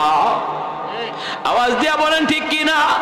বিদেশ বাড়িতে যদি সন্তানের বিপদ হয়, কেউ না জানলেও সবার আগে জানে মা। এটা রক্তের সম্পর্ক, রক্তের সম্পর্ক। মা কয় বাবা কিছু একটা তো হয়েছে বল। ছেলে বলতেছে মা, ও মা না বইলা তো হয় না মা, তোমাকে বলতে হয়। মা গো আমার মেট্রিক পরীক্ষা দেওয়া হবে না। কেন রে বাজান? 1200 টাকা লাগবে গো মা। কেমন করে তুমি দিবা? এজন্য তোমাকে বলি নাই, তুমি কষ্ট পাবা। মা গো যদ্দূর পড়ালেখা করেছি দেখি কোন রকম একটা ছোটখাটো কিছু কাজ পাই কিনা। মায় কইতেছে বাবান টেনশন করবি না, পাশের রুমে যায় দেখো একটা মাটির ব্যাংক আছে, এই মাটির ব্যাংকটা যায় ভাঙ্গো, মনে হয় ব্যবস্থা হয়ে যাবে। আর ব্যবস্থা করবেন আমার আল্লাহ। মাটির ব্যাংকটা যায় ভাঙলো, ভাঙ্গা পয়সাগুলি গনে গনে গনে বিসমিল্লাহ বলে গনে গইনা দেখে মার রাখা সম্পদ, মার রাখা টাকা আল্লাহ বরকত দিয়ে দিছে, একদম 1200 টাকাই হয়ে গেছে। যা লাগবে তাই হয়ে গেছে, যা লাগবে তাই হয়ে গেছে। এইবার ছেলে কান্দে, মা গো, ও মা তুমি কেমনে টাকাগুলি জমাইছো গো মা? মা তুমি কেমনে জমাইছো একটু বলো। মা কই বাবা যেই বাড়িতে কাম করি মাসে তো বেতন দেয় কিছু টাকা দেয়, মাঝে মাঝে আমারে 2টা ডিম দিত, একটা ডিম তোমারে দিতাম খাওয়ার জন্য, আর একটা ডিম মায়ের জন্য রাখতাম। ছেলে বলে হ মা আমি তো একটা খাইছি আরেকটা তুমি খাইছো। মা চোখের পানি জড়ায় কই বাবা আমার বাটের ডিম আমি কোনোদিন খাই নাই, এই ডিমগুলি আমি জমায় রাখছি। আমি জানি একদিন আমার সন্তানের পরীক্ষায় বেশি টাকা লাগতে পারে, নিজের মায়ের রেখে নিজের মায়ের অংশের ডিম বেচি বিক্রি কইরা এই টাকাটাই আমি মাটির ব্যাংকে জমাইছি একদিন তোমার উপকারের জন্য। এই বইলা যুবক কান্দে, চোখের পানি জড়ায় জড়াইয়া, চোখের পানি জড়ায় জড়ায় যুবক কান্দে আর বলতেছে গল্লার বলি। এরপরে আমি মেট্রিক পরীক্ষা দিলাম, পরীক্ষায় আমি পাশ করলাম, কলেজে পড়লাম, ঢাকাতে চলে আসলাম, ঢাকা এসে ঢাকা ইউনিভার্সিটিতে ভর্তি হলাম, ভালো একটা স্টুডেন্ট আমি হলাম, পরীক্ষায় পাশ করলাম, চাকরি আমার হইল। এরপরে আমার এক স্যার, আমার এক টিচার আমাকে বলতেছে বাবা চাকরিটা দেওয়ার সময় স্যারে বলছে চাকরির ব্যবস্থা হবে, আমার মেয়েটাকে তুমি যদি বিয়ে করো, মেয়েটারে যদি বিয়ে করো। এইবার যুবক মায়ের কাছে যায় বলতেছে মা গো চাকরিও হবে আর বউ পাইবা। মা তুমি কি বলো? মা কই বাবা বড় লোকের মেয়ে ঘরে আনতে আমার বড় ভয় লাগে, কারণ বড় লোকের মেয়ে গরিবের ঘরে আইসা মানায় নেবে কিনা সন্দেহ। যুবক বলেন না গো মা না, টেনশন করো না, তার সাথে আমার কথা হয়েছে। মা গো মেয়েটা অনেক ভালো, তোমাকে মানবে। এই বইলা মাকে রাজি করাইছি। যুবক রাজি করাইয়া মাকে, যুবক রাজি করাইয়া বউটারে ঘরে নিয়ে আসছে। বাইরে দিন যায় রাত যায়, মা মনে মনে যা ভাবছিল তাই ঘটে গেল। পরলোকের শিক্ষিত মেয়ে গরিবের ঘরে আইসা গরিব মাকে মা কইয়া ডাকতে তার বড় শরম লাগে। বাইরে আস্তে আস্তে দিন যেতে লাগলো, মায়ের বিরুদ্ধে যুবকের কানে কানে নালিশ দেয়, স্বামীর কানে কানে নালিশ দেয় মায়ের বিরুদ্ধে, অফিস থেকে আসলে পরি মায়ের বিরুদ্ধে নালিশ দেয়। যুবক বলতেছে আল্লাহর ওলি গো প্রথম আমি তার দেওয়া অভিযোগ আমি বিশ্বাস করি না, বরং আরো বলছি সাবধান, আমার মায়ের বিরুদ্ধে তুমি কোনো কথা বলবা না। জানো না তুমি আমার মা, আমার শুধু মা না, আমার মা, আমার মাও, আমার বাবাও, সব কিছু মা করছে, মার বিরুদ্ধে কিছু বলবা না। কিন্তু আল্লাহর ওয়ালি একদিন প্রতিদিন একই কথা আর কত শোনা যায়। আমি তো মহব্বত করে বিয়ে করেছি, আমি তো তারে ভালোবেসে বিয়ে করেছি, এজন্য তার প্রতি দুর্বল। মার রুমে ঢুইকা একদিন মারে বকাবকি করলাম, ধমক দিলাম, মারে তুমি কেন ওর সাথে খালি বাজাবাজি করো? মায় কই বাবা বিশ্বাস কর আমি কোনো কথা কই না, আমি কোনো ঝগড়া করি না, মূলত তোর বউ আমাকে এখানে চায় না, তার কাছে ভালো লাগে না, খানা দিতে খানাটা আমারে দেয় কিন্তু মহব্বতের সাথে দেয় না। আমি চেহারা দেখে বুঝে ফেলি রে বাবা আমাকে দিল থেকে ভালোবাসে না। না রে মা না, তুমি মিথ্যা বলো, ঠিক বলে এই বইলা ধমক দিয়ে আইছে। মা সারা রাত চোখের পানি জড়ায় জড়ায় কান্দে, আল্লাহ আমার সন্তান আজকে তার স্ত্রীকে বিশ্বাস করলো, আমি মাকে বিশ্বাস করলো না, মা চোখের পানি জরে জরে কান্দে। এইবার যুবক বলতেছে, আল্লাহর বলি গো, একদিন, 2 দিন, 3 দিন যায় বকাবকি করি। একদিন অফিস থেকে আসার পর এমন ভাবে আমার মেজাজটা আমার স্ত্রী গরম করে দিল। এমনিতে অফিসে আমার মেজাজ গরম ছিল, বাড়িতে আসার পর আর মেজাজ গরম করে দিল। আমি মার রুমে ঢুইকা মারে বকাবকি কইরা মার গায়ে আমি হাত উঠায় ফেলছি। নাউজুবিল্লাহ। যেই মাত্র মার গায়ে হাত উঠাইছি, মা চিল্লানি দিয়া কই, বাবা তুই তোর স্ত্রীর কথায় আজ আমি মার গায়ে হাত উঠে দিলি, একবারও তুই ভাবলি না আমার মার সে বাবার সে নিয়ে অন্যত্র বিয়ে দিবে? জীবন যৌবন সব আমি তোর মুখের দিকে তাকায় কাটায় দিলাম। আজ আমি বৃদ্ধা, গায়ে শক্তি নাই, মানুষের বাড়িতে কাপ কইরা কইরা তোর লেখাপড়ার খরচ জুগাইলাম। যেই হাতটা দিয়া তুই আমাকে মারলি, এই হাতটা শুধু মায় চুমায়া চুমায়া বড় করছি। তোর হাতের মধ্যে আমি মার হাজারো চুমা লেগে আছে, চুমা। মানুষ সন্তানের হাতটাকে লোশন দিয়া দিয়া বড় লোকের ছেলে লোশন দিয়া দিয়া সেটাকে বড় করে, আর আমি তো গরিব, আমি তো লোশন পাই নাই, কিন্তু চুমায়া চুমায়া তোর হাতটা বড় করছি। আজকে এই হাত দিয়ে বুঝি তুই মারে মারলি, হাত দিয়ে বুঝি তুই মারে মারলি। ঠিক আছে, যা, আল্লাহ যেন তোর এই হাত ফসায় দেয়। যে হাত দিয়ে তুই আমারে মারছো, এই হাত যেন আল্লাহ ফসায় দেয়। তুই যেন আমার জানাজার নামাজ পড়তে না পারো। 2টা বদ্ধ করেছে। যুবক কান্দে আর আল্লাহর বলি, মা যেই মাত্র 2টা বদ্ধ দিছে আমি টের পাইছি আমার পায়ের জমিন কাইপা উঠছে, জমিনটা কাইপা উঠছে। আমি তখনই বুঝছি আল্লাহর দরবারে মার বদ্ধ কবুল হয়ে গেছে, কবুল হয়ে গেছে। ভাইরে, ওই যুবক বলতেছে, আল্লাহর ওলি, বেশ কিছুদিন পর আমি অফিস থেকে খবর পাইলাম মা মারা গেছে। জানাজা পড়ার জন্য আমি রওনা দিলাম। মা যে কেমনে মারা গেছে এটা মা জানে, আর আল্লাহ জানে, আর কেউ জানে না। সন্তান যখন মারে কষ্ট দেয়, মা রাতের বেলা ঘুমায় না, এইদিকে ওইদিকে করর দেয়, চোখ দিয়া পানি জড়ায় জড়া বালিশটা ভিজায়, আর শুধু অশান্তি পায়। মারে অশান্তি দিয়া তুমি ঘুমাইবা। মায়ের নবী কয়, এই ঘুম যদি তোমার জীবনের শেষ ঘুম হয়, মরতে দেরি, জাহান্নামে যাইতে দেরি হবে না। মান আসবাহা মুতিআন লিল্লাহি ফি ওয়ালিদাইহি আসবাহা লাহু বাবান মাফতুহান মিনাল জান্নাহ ফাইন কানা ওয়াহিদান ফাওয়াহিদা ওয়া মান আসবাহা আসিয়ান লিল্লাহি ফি ওয়ালিদাইহি أصبح له بابان مفتوحان من النار فإن كان واحدا فواحدا قيل يا رسول الله وإن ظلما قال وإن ظلما وإن ظلما وإن ظلما নবী বলেন, সন্তান মনে রেখো, রাতের বেলা তুমি যদি বউ বাচ্চা নিয়ে ঘুমাও, এই অবস্থায় তোমার মা তোমার উপর খুশি, তোমার বাবা তোমার উপর খুশি, রাতের বেলা তোমার আব্বা তোমার উপর খুশি, মা তোমার উপর খুশি। তুমি ঘুমাইছ, সকাল হওয়া মাত্রই আল্লাহ পাক তোমার জন্য জান্নাতের 2টা দরজা খুলে দেয়। ওয়ামান আসবাহা আসিয়ান লিল্লাহি ফি ওয়ালিদাইহি, আর যদি রাতের বেলা তুমি ঘুমাও, মার কলিজায় ব্যথা দিয়া, বাবার কলিজায় ব্যথা দিয়া, খুশি করো নাই মারে, খুশি করো নাই মার কলিজায় আঘাত।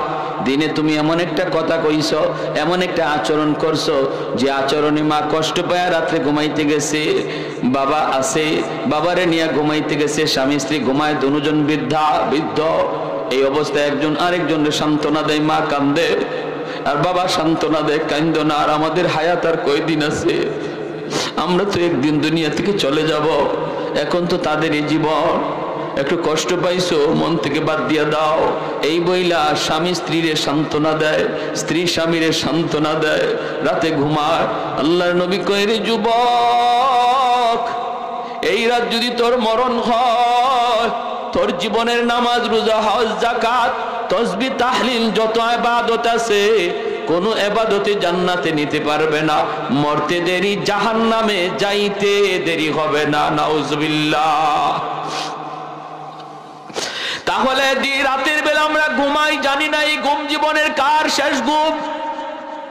কারণ ঘুমটা হলো মরণের ভাই। আমরা ঘুমের দোয়াও পড়ি, আল্লাহুম্মা বিসমিকা আমুতু ওয়া আহইয়া।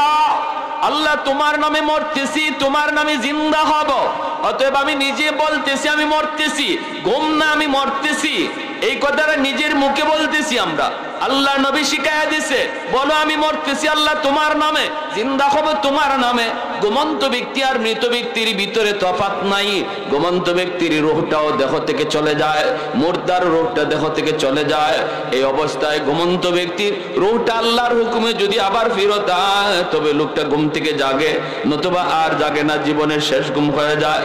অতএব ভাইরা বন্ধুরা করে শুনবা, যুবক মনে রাখো, ওই ঘুমের ঘরে যাওয়ার আগে তুমি খেয়াল রাখো আজকের সারা দিনে কোনো আচরণে মারে কষ্ট দিছো কিনা, বাবারে কষ্ট দিছো কিনা।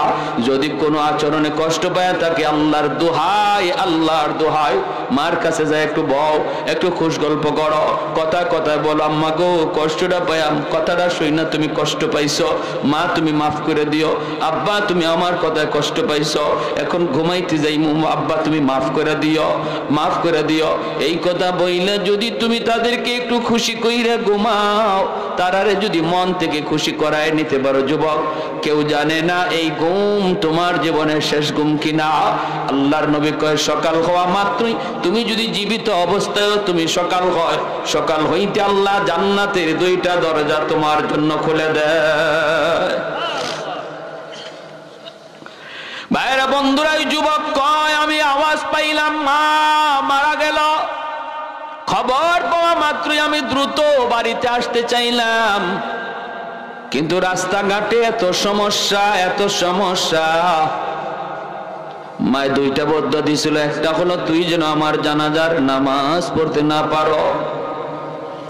আমি আসতে চাইলাম জানাজা পড়ার জন্য তাড়াতাড়ি, কিন্তু পারি নাই, রাস্তাঘাটে এত সমস্যা হয়েছে। আল্লাহর ওলি পৌঁছতে পৌঁছতে অনেক দেরি হয়ে গেল, মানুষজন আমাকে সারাই জানাজা পড়ে ফেলল। আমি আসা মাত্র এলাকার মানুষেরা কয়, বাবা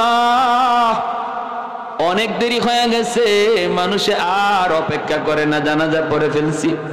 যুবক কান্দেন, কই বাবা তোমাদের কোনো দোষ নাই, কারণ আমার অফিস থেকে এখানে পৌঁছতে অন্যদিন এত দেরি হয় না, আজকে যত দেরি হয়েছে। আর কেন দেরি হয়েছে আমি বুঝে ফেলেছি, মূলত এটা আমার তকদিরের লেখা। মার একটা বদুয়া কবুল হয়ে গেছে, একটা বদুয়া কবুল হয়ে গেছে। এই বইলা যুবক কাঁদতেছে কাঁদতেছে। ভাইরে বন্ধুরা, এরপরে যুবক বলে, আল্লাহর বলি আমি তো বুঝে গেছি দ্বিতীয় বদুয়াটাও কবুল হয়ে যাবে। তুই যেই হাত দিয়ে আমারে মারছো, এই হাত যেন আল্লাহ পছায়া দেয়, পছায়া দেয়। অল্প দিনের ভিতরে আমি দেখলাম আমার ওই হাতের মধ্যে ফুরা দেখা দিছে, ফুরা। এই ফুরা থেকে পচন দুর্গন্ধ বের হয়। এই পচা জায়গার মধ্যে পুক জমে গেছে, পুক। ডাক্তার দেখাইতে গেলাম, অ্যান্টিবায়োটিক, হাই অ্যান্টিবায়োটিক দিল। ডাক্তাররা কয় আমরাও তো বুঝি না কেন তোমার পচন ভালো হয় না, কারণ এই ঔষধে তো পচন ভালো হওয়ার কথা, কেন হয় না আমরা তো বুঝতেছি না, আমরা তো বুঝি না। কিন্তু আমি দেখতেছি আমার পচন শুধু উপরে উঠতেছে, পুরা হাতটা পৌঁছে যাইতেছে, উপরে উঠতেছে। একটা পর্যায়ে ডাক্তার বলে আর আমাদের কাছে কোনো চিকিৎসা নাই। আমি ডাক্তারকে বললাম, ডাক্তার আমি জানি আমার রোগের ঔষধ কোথায়, আমার রোগ হলো আসমানে, চিকিৎসা করছো তোমরা জমিনে, আমার রোগ কোনোদিন ভালো হবে না, এটা আমার মার বদদুয়া, আমার বদদুয়া। এই যুবক বলে, আল্লাহর বলি যে বউয়ের কারণে, যে স্ত্রীর কারণে মার গায়ে হাত উঠাইছিলাম, এই স্ত্রীও আমাকে ফালাইয়া বাপের বাড়ি চইলা আরেক লোককে বিয়ে করছে। আমি এখন একা, মানুষজন কেউ আমার বাড়িতেও থাকতে দেয় না, এত দুর্গন্ধ, এত দুর্গন্ধ। রাস্তায় রাস্তায় ঘুরি, চাকরি বাকরি সব আমার গেল, আপনজন প্রিয়জন সবাই এলাকা থেকে তাড়ায় দিল। এখন আমার রাস্তায় রাস্তায় ঘুরি আর মসজিদে মসজিদে থাকি। আমি এইভাবে কাপড় দিয়ে পেঁচায় পেঁচায় রাখি পছন, যেন দুর্গন্ধ কেউ টের না পায়, টের না পায়। এই সব কিছু বাপ মার ওই মায়ের বদদোয়া। এজন্যই নবী বলেছে, যুবক, 3 ব্যক্তির দোয়া বদদোয়া সরাসরি কবুল। এর ভিতরে এক ব্যক্তি হলো বাপ মা, তাদের দোয়া বদদোয়া কবুল। যদি দোয়া নেও আব্দুল কাদের জিলানীর দোয়ার আগেও মার দোয়া বাবার দোয়া কবুল হবে। আর যদি বদদোয়া নেও, বাপ মার বদদোয়া ফিরাইবার মতো ক্ষমতা আসমানের নিচে কারো নাই। নবীজি একদিন মদিনার মসজিদের কবরের পাশ দিয়ে যাচ্ছেন। মদিনার কবরস্থানের নাম জান্নাতুল বাকি। জান্নাতুল বাকির পাশ দিয়ে আল্লাহর নবী যাচ্ছেন সাহাবায়ে কেরাম নবীর সাথে। আল্লাহর নবী বলেন, সাহাবীরা, এই যে একটা কবর দেখা যাচ্ছে নতুন, আল্লাহ আমাকে অন্তর চোখে দেখাইতেছে এই কবরের মধ্যে একটা যুবকের লাশ, আর জাহান্নামের আগুনে জ্বলতেছে, সাপের কামড় খাইতেছে, আগুনে পুড়তেছে, আর মা মা কয়ে চিৎকার করে কাঁদতেছে।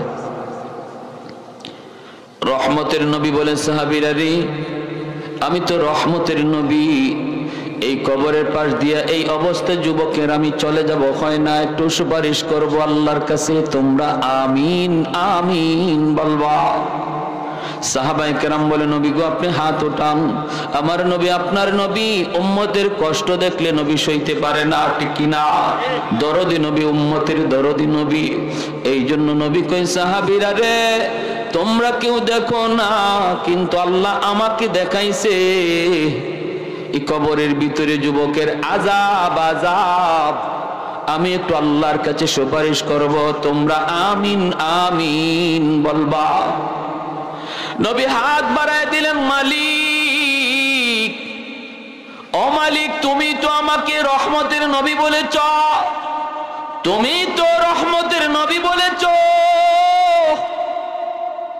রহমতের নবী কবরের পাশ দিয়া চলে যাবে, আর কবরের ভিতরে আযাব হবে, হয় না, হয় না। আল্লাহ, আমি তোমার দরবারে সুপারিশ করলাম, আল্লাহ তুমি যুবকের কবরের আযাব মাফ করে দাও। নবী যখন আল্লাহর কাছে দোয়া চাইলেন, সাহাবায়ে কেরাম আমিন বলে আমিন বললেন, আল্লাহ তুমি কবুল করো। নবী দেখেন আযাব বন্ধ হলো না। এরপরে মায়ার নবী আবারও হাত উঠাইলেন, মালিক, ও মালিক, মালিক, তুমি তো আমাকে রহমতের নবী বলেছ, আমি তো নিজে নিজে বলি না আমি রহমতের নবী। ওয়ামা আরসালনাকা ইল্লা রাহমাতাল লিল আলামিন, তুমি তো রহমতের নবী বলেছ। রহমতের নবী কবরের পাশ দিয়া গেলে যদি আযাব বন্ধ না হয়, তাহলে রহমতের নবী বানায় লাভ কি? আল্লাহ আবার হাত উঠাইলাম। নবী হাত উঠে দোয়া করেন, সাহাবীরা আমিন বলেন, আযাব বন্ধ হয় না। এইবার নবী আবার হাত উঠাইলেন আর কান্দেন, মালিক, কোথায় আমি ভুল করলাম? আমার হাতের দাম বুঝি তোমার দরবারে কবে গেল? এই হাতটা কোন জায়গায় অন্যায় করছে মালিক আমি বুঝি না, আমাকে বুঝায় দাও। আল্লাহ, আমার কোথায় ভুল হয়ে গেছে আমাকে ধরায় দাও। আল্লাহ পাক রব্বুল আলামিন কয়, বন্ধু, তোমার হাতের দাম কমে নাই, হাতের দাম কমে নাই, তোমার কোনো দোষ না বন্ধু। যেই যুবকের আযাব হয়, এই যুবকের মা এখনো দুনিয়ায় জীবিত, মার কলিজায় অনেক ব্যথা, মার কলিজায় অনেক ব্যথা। মরণের সময়ও মায়ের সন্তানরে মাপ দেয় নাই, এত কলিজায় ব্যথা। ওই মা যতক্ষণ পর্যন্ত মাফ না দিবে, আমি আল্লাহ তোমার দোয়াও কবুল করব না। যতক্ষণ পর্যন্ত মায় মাফ না দিবে বন্ধু, তোমার সুপারিশও আমি কবুল করব না। আল্লাহর নবী, রহমতের নবী, মায়ার নবী তখন নিরাশ হয়ে গেলেন। নবী এবার বুঝতেছেন বাপমার কলিজায় যদি ব্যথা থাকে, ফিরেও যদি আমার জন্য দোয়া করে, পেশাব যদি দোয়া করে দোয়া কবুল হবে না। কেমনে পেশাব? শুধু বর্তমানে পেশাব না, আব্দুল কাদের জিলানী, মঈনুদ্দিন চিশতি, কুতুবউদ্দিন কাকির মতো বড় বড় ওলি আল্লাহ যদি দোয়া করে দোয়া কবুল হবে না। যদি বাপমার কলিজায় ব্যথা থাকে, কেন হবে না? কারণ রহমতের নবীর দোয়া কবুল হইছে না, আমার নবীর সুপারিশটাই কবুল হইছে না। অতএব আমার পেশাব তো নবীর থেকে বড় না। নবীর সুপারিশটাই যেখানে কবুল হয় না, মার কলিজায়, বাবার কলিজায় যদি ব্যথা থাকে, নবী রহমতের নবী সাহাবায়ে কেরামকে বলেন, সাহাবীরা রে, গন্ডগোল তো অন্য জায়গায়, তাড়াতাড়ি করে তার মারে খবর দাও, আমি নবীর সালাম যায় পৌঁছাও। সাহাবায়ে কেরাম যায় তার মাকে সালাম জানাইলেন। মা নবীর কাছে আসলেন, বৃদ্ধা মহিলা। আল্লাহ নবী সালাম জানায় বলতেছেন, মা গো, কবর খানা চিনুনি? মহিলায় কই, নবী গো চিনি, এটা তো আমার সন্তানের কবর, আজ থেকে 1 সপ্তাহ আগে মারা গেছে। আল্লাহর নবী বলতেছেন, মা এই ছেলে বুঝি তোমার দুনিয়াতে খুব কষ্ট দিছে, তোমারে অনেক যন্ত্রণা দিছে, তোমার অমান্য অবাধ্য হয়ে চলছে। অনেক সন্তান সমাজে বাপ মারে ঠিক মতো খানা দেয় না, বাপ মার খাওয়ানোর খোঁজ খবর নেয় না, নিজের শহরে থাকে, গ্রামে বৃদ্ধা বাপ মার কোনো খবর নেই, বউ বাচ্চা নিয়ে শহরে বাসা নিয়ে থাকে, মার কলিজায় খাকা করে, হায় রে আমার সন্তানটারে যদি এক নজর দেখতাম। বাপ মা সন্তানের কাছ থেকে পয়সা করিও চায় না, চায় শুধু মন দিয়া, মুখটা দিয়া মারে আম্মা কয়ে ডাকবো, আর বাবার আব্বা কয়ে ডাকবো, আর বাপ মারে খোঁজ খবর নিব। সাধ্য মতো অনেক গরিব পোলাপান নিজে চলতে পারে না, তারপরও বাপ মারে খুশি রাখতে পারে, বেশি বেশি আম্মা আব্বা কয়ে ডাক দিয়া। আবার কোটি কোটি টাকার পোলা, সেও বাপ মার দিল খুশ করতে পারে না, কারণ মারে এত বেশি খবর নেয় না, বাপ মারে এত বেশি আম্মা আব্বা কয়ে ডাকে না। ঠিক কিনা জোরে কয়? ভাইরা আমার, আল্লাহ নবী কই, সাহাবীরা যাও। মহিলা আসা মাত্রই নবী বলে, মা কবরখানা চিনুনি? মহিলায় কই, নবী গো আমার সন্তানের তোমারে বুঝি ভীষণ কষ্ট দিছে। মহিলা চোখের পানিটা নিচের দিকে ফেলাইয়া দিছে, কথা কয় না, কাঁপতেছে, টুটটা কাঁপতেছে মহিলা। নবী কই, মা গো, এজন্য তোমার ছেলে কবরে আযাব হইতেছে, আযাব, ভীষণ আযাব হইতেছে, সাপের কামড়, আগুনে পড়তেছে। আর মা মা কয়ে চিৎকার করে কাঁদতেছে। আল্লাহ আমাকে অন্তর চোখে দেখায়া দিছে, মা গো, আমি তোমার সন্তানের জন্য 1 বার নয় 3 বার সুপারিশ করেছি, কিন্তু আল্লাহ আমার সুপারিশ ফিরিয়ে দিছে। সাফ সাফ আল্লাহ জানায় দিছে, তুমি যদি তারে মাফ না করো, আল্লাহ তারে মাফ দিবে না। মাগো, আমি নবী তোমার কাছে সুপারিশ করি, দয়া করে ছেলেটারে মাফ করে দাও, তুমি মাফ না দিলে আযাব বন্ধ হবে না। মহিলা মাথা নিচের দিকে দেওয়া, জবাব দেয় না, কথা কয় না, আল্লাহ নবীর কোনো জবাব দেয় না। এইবার মহিলা মাথাটা উপরে উঠাইছে, চোখ থেকে পানি ঝরতেছে, আর বলতেছে, নবী গো, আমি এরে মাফ করবো না, আমি মাফ করবো না, মাফ করবো না।